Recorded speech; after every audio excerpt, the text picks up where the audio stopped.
Тут происходит полный бред, в отсутствии какой-либо логики.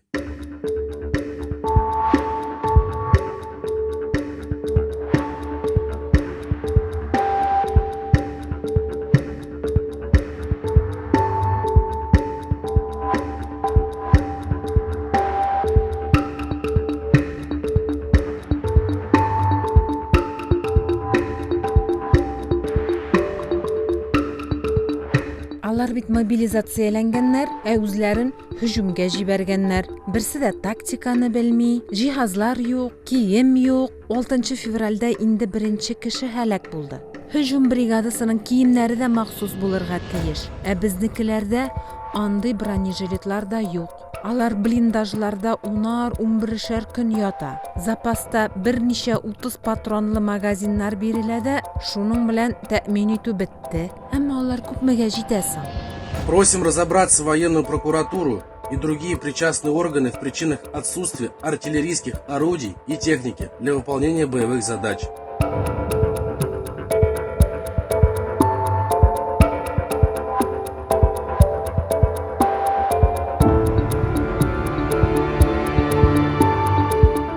Должны были получить технику, орудия, однако по приезду нас тут не ждали. Вследствие чего месяц мы существовали в полях и ожидали обещанной техники и орудий. Ни того, ни другого мы не получили.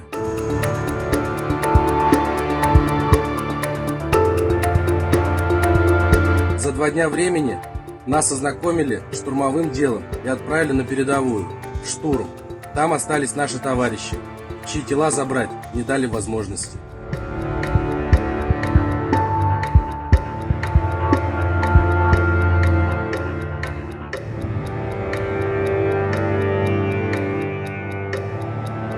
В данном подразделении Донецкой Народной Республики абсолютное безразличие к личному составу. Многие должностные лица пятисотятся.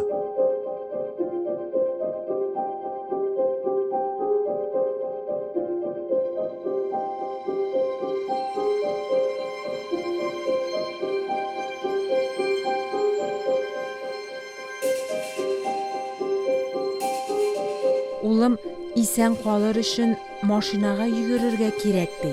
Ул машина 8 чакрым ераклыкта була ала.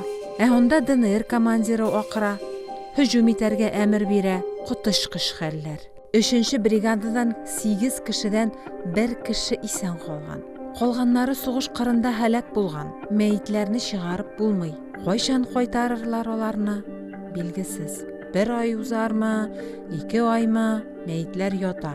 Украина ягы Русия солдатларының кайчан ничек күчеп йөргәнен дә белә. Ата да ата. Бер расчетта 46 кеше. Шулардан 4 кеше калган.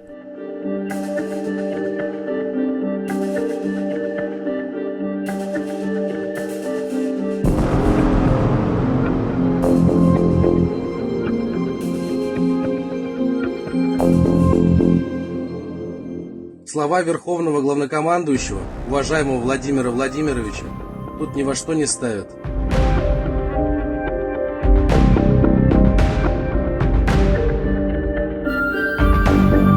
Нам не дают возможность принести пользу Родине. Напротив, подавляют непонятно зачем.